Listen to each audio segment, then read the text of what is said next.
Everybody has their drum corps origin story. This summer, we'll meet a man with a unique story from Ireland. We're going to let Keith Kelly take over the Field Pass this summer, and we're going to meet him next. Welcome to this special edition of the Field Pass. I'm Dan Potter on a very unusual 2020. By now, the Corps would be on the road and the season would be underway, and we'd be bringing you as many Field Pass podcasts as possible during the season.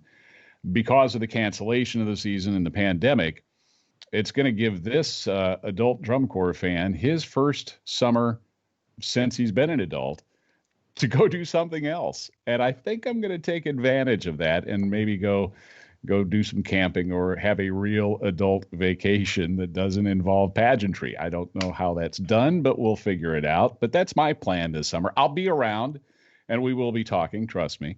But in the meantime, I want to turn over the reins of the Field Pass to this guy. Ladies and gentlemen, please meet Keith Kelly. Hi, Keith. Nice to see you again, Dan. Good to see you, sir. We first met last summer. You gave me a little souvenir. Keith is from Ireland and was handing out these, I think it's pronounced Fadogs? Fadog, yeah. It's a tin whistle. A tin whistle. Penny whistle. I can't bring myself to take it out of the packaging and make horrible sounds with it because I know that that's what it would sound like initially, but you say YouTube videos are the way to go to learn how to play the thing, huh? YouTube, you learn everything from YouTube these days, you know? That's true. That's true. Or online, or maybe even in a podcast. And that is why we are here. Chris Weber was talking to me. What are we going to do with the Field Pass this summer? And Chris had an idea.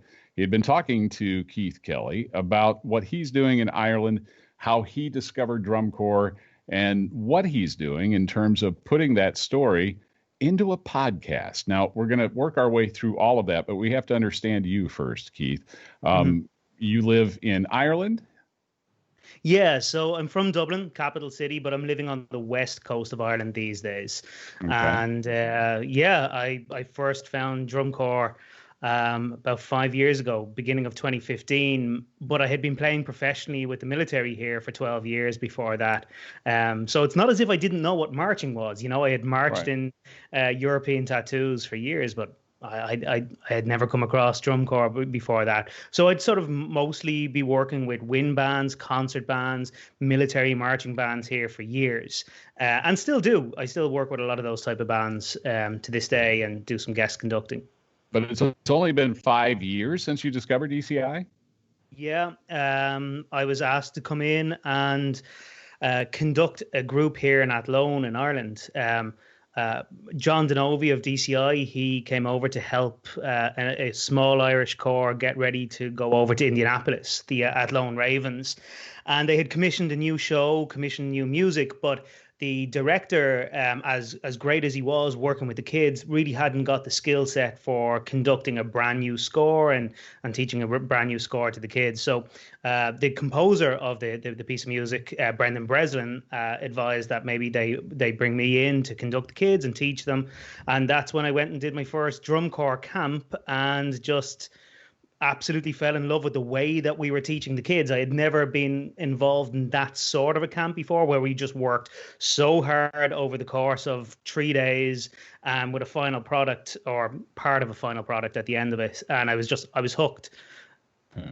John Denovi, knowing him, probably brought some DVDs with or some links to some great drum corps shows. Did he sit you down and show you what world-class drum corps looked like? He did, yeah. So I got the 2011 DVD and I got the 2014 DVD. And by the time that he came back over a couple of months later, and I was able to tell him some of my favorite shows from the last 10 years and, you know, talking about the rules conference. And I was just after being completely hooked. I think I watched every single hype video that I could find as well. And it coincided with me starting a new job at the time as well, which was I was after taking over being the director of the band that I had grown up in here in Ireland, the Artane band up in Dublin, which is a very famous marching band here in Ireland because they march in the National Stadium in Croke Park at all of the Gaelic sports games. So funnily, John introduced me to DCI, but I introduced him to Gaelic sports, and now he comes over to Ireland 3 or 4 times a year to see Irish hurling and Irish football. One of my bucket lists is to see a European military tattoo. Can you describe that for me? Yeah, so actually that very first year of working with drum corps and teaching these kids in both the Athlone Ravens and in the Artane band, we combined them to perform at the Belfast Tattoo. And they're much smaller arenas, of course. They're very small spaces, and it's a 360-degree, or maybe three sides of a 360-degree space. And so you're performing to everyone, and everyone's very close. If you've ever been to Edinburgh and been to that space where the Edinburgh Tattoo is held, it's very small. So it feels very, very intimate when people are there actually performing, you know?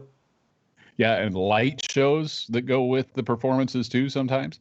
Fireworks, lights, Yeah.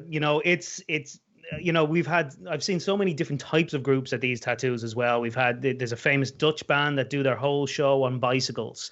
There's the Red Devils that go around on little motorbikes. They're all kids under the age of 10, I think, and they're all on tiny little motorbikes. So there's just lots of variety at these tattoos. Well, with that kind of variety in a military tattoo, what was it about drum corps that got you hooked? What spoke to you? So, the first thing was just the way, as I mentioned earlier on, the way that we had actually instructed the kids. I just bought into it from the beginning. It struck a chord with me, and it was a way that I hadn't seen any Irish groups or European groups being taught in a way that was trying to sort of inspire them to be better, and to be as good as they can possibly be. I mean, we do have that, but it's not as clear as that message that we were giving that weekend. And then I think what I also fell in love with when I started watching a lot of the shows was that I'm a big musical theater guy. I do a lot of pit orchestra work, and I perform around the country at various different musicals and so on. And this was a marriage of the marching bands that I was after growing up with, military bands and all of that tradition, with theater. And I had never seen that before. I had never seen storytelling. I mean, as much variety as there is in these European military tattoos, they're not sending a message through their show a lot of the time. They're not telling a story, and that's what I absolutely fell in love with. Everybody has their drum corps origin story. For me, it was 1978 at the Young Men's Christian Association. It's what in the U.S. the YMCA. They're basically neighborhood athletic facilities, and I had been at the Y in my neighborhood playing racquetball, and came out, was waiting for a ride home, when I looked over and there was this whole group of about 20 kids just sitting down cross-legged on the floor watching PBS, which is not something that you would normally see at a YMCA. And I went over to see what it was. Well, it was the DCI broadcast. And I called my mom and said, don't come pick me up for a couple hours. And I sat there and watched it. That was 1978. I marched in 79, 80, 81, and have been in love with and part of drum corps ever since. So and I think my origin story is pretty typical. The PBS broadcast, the ESPN broadcast, the DVDs, that's what turns most American young people on to this activity now, YouTube videos and the like. But it's this story, Keith, of the way you discovered drum corps. That's the fodder for the podcast you put together, correct? Yeah, so I suppose we've all been in lockdown across the world over the last number of months. And on March 16th, the day before St. Patrick's Day, I was due to have quite a number of marching bands come over to Ireland and take part in that parade. And unfortunately, that wasn't to happen. So what I did was I did some live streams with all of the directors that were due to be over. And we talked on my platform, Bands of Ireland.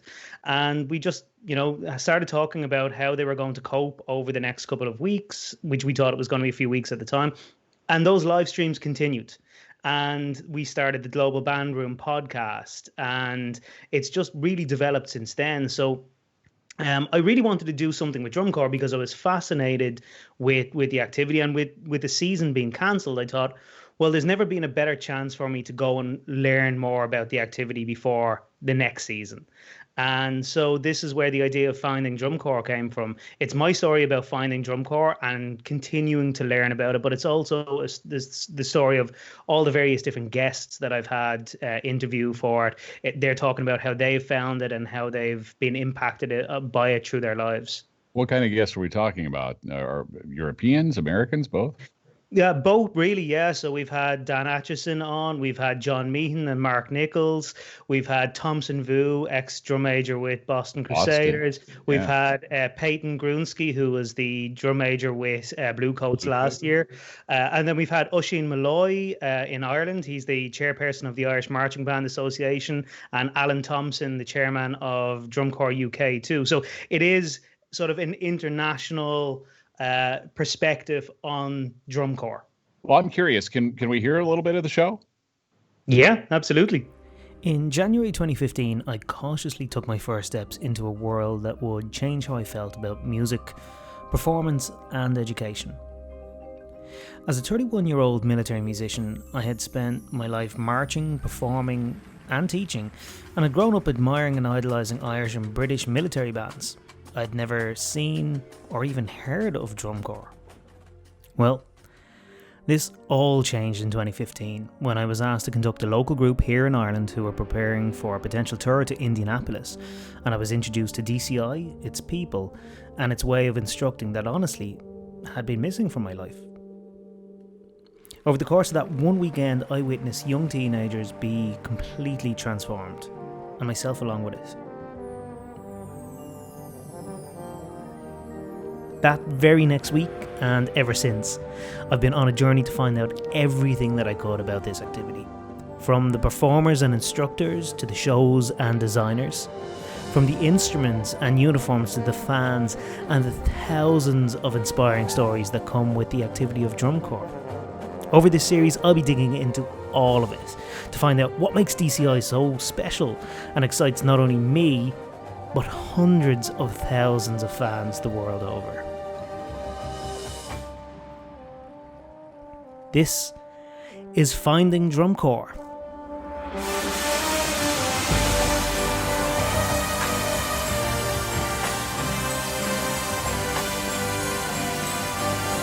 Okay, consider me, as we say in the broadcast business, teased. I want to know more. I want to hear more. Who's your first guest?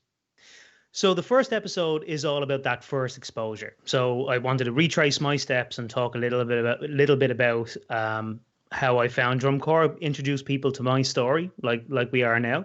The very first person you hear speaking on it is my producer, Mallory Anderson. Mallory is a alumni of the Blue Knights, and she's living here in Ireland now, and she's been part of a number of different festivals that I've organised, and we've struck a friendship. So when I decided to do this, I called her and said, Mallory, I need some help to put this podcast together. But the very first true guest for the podcast is Mark Nichols, brass caption head with Santa Clara Vanguards. And what's really interesting is that he had a pretty unconventional start in drum corps too. You know, I ask everyone that same question: how did you find drum corps? And many people say the same as you: the PBS broadcast or their high school director showing them videos. But Mark had a similar initial introduction, and then just got a phone call mid-season to go and play contra with Santa Clara Vanguard. Did that 1 year, really enjoyed it, and then didn't find himself back until he was instructing many years later.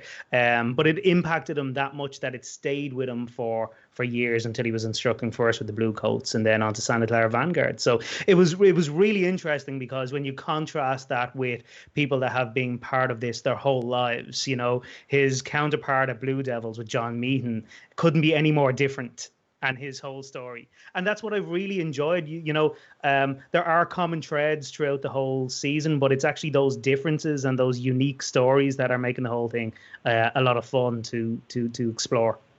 I'll listen to it just for the accent, dude. I'm just saying. Yeah, well, you know what? We've got quite a few accents on it. So, Keith, we do something here on the Field Pass we call the Box 5 Deep Dive. 5 questions just to get to know you a little bit better. Are you willing to play along? Yeah, absolutely.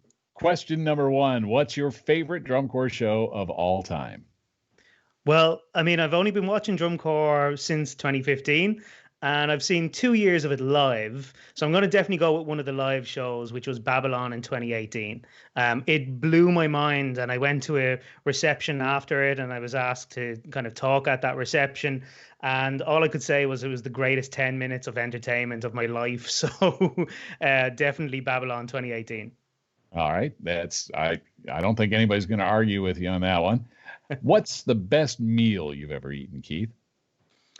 Yeah, so Ireland's a really good pub grub country. There's a great place called the Abbey Tavern on the north side of Dublin. This small little fishing village called Howth, and the Abbey Tavern does the best seafood ever. I mean, it is just coming off the boat, and they do a really good seafood chowder. So if you're ever in Dublin, head up to Howth and go to the Abbey Tavern.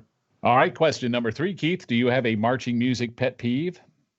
Yeah, it's sort of all music and all music education will be over programming.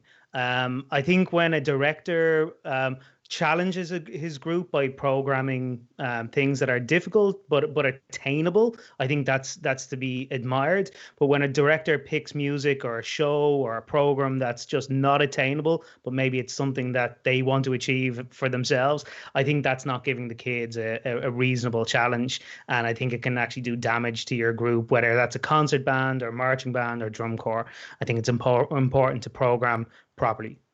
I love this next question. Number 4, if you were going to form your own drum and bugle corps, Keith, and could name it anything you wanted to name it, what would it be? So can I give you 2? Is that okay? Yes. Okay. So I've had this idea. I'm very close to the idea of teaching special needs because of family members in my own family, and I love the idea for many years, and I'm sure it'll be something that I do at some stage, of creating a program called Spectrum Drum Corps, where people of all types and all abilities are able to actually join. So that'll be one, but I have to give you an Irish one, which would be Na Fianna, which means the warriors, and it's a famous Irish myth about the Na Fianna and Fionn McCool and all the famous Irish heroes that were part of that tribe. So Na Fianna.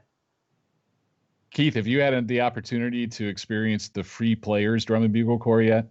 Yeah, I have. I mean, I've been completely inspired by them, honestly. As I said, I'm very close to the subject with a son that's on the spectrum myself, and I think the work that they do is absolutely incredible. I got to see them live in 2018, actually, and that was pretty emotional. It was indeed. All right, last question in our Box 5 deep dive. What is your favorite all-time musical memory? So, It has to have been 2. The first ever time that my concert band that I had started, I founded a concert band when I was 19, and we brought them to a national band championship. And in their first year, they won that junior section, and just the joy in their faces that they had, and building something up from scratch. Those kids were the very first kids that I ever taught, and for them to get to there. And then a number of years later, one of the young clarinet players that I had in that group went on to conduct the junior band and won the same competition. So I still consider myself quite young, but to have one of my students go through that full system and then go and conduct and win the same competition was pretty special. Keith, I am really looking forward to listening to Finding Drum Corps this summer. Thank you for picking up the load so I can go maybe have a few weeks off during the summer. It's going to be fun. Enjoy the fishing. I will. And tell me again, where can we find the podcast, and when will each new episode be out? So you'll be able to find it on the FieldPass stream. So anyone that's already listening to this will be able to find it there. And you'll also be able to find it and a number of other band-related projects, whether you're into wind band or brass band or marching band from around the world. You'll be able to find it on the Global Band Room podcast as well, where we talk to people from across the world about what's happening in the band world right now at the moment. Keith Kelly from Bands of Ireland and this summer's substitute host on the Field Pass. Thanks again, Keith. Thanks, Dan.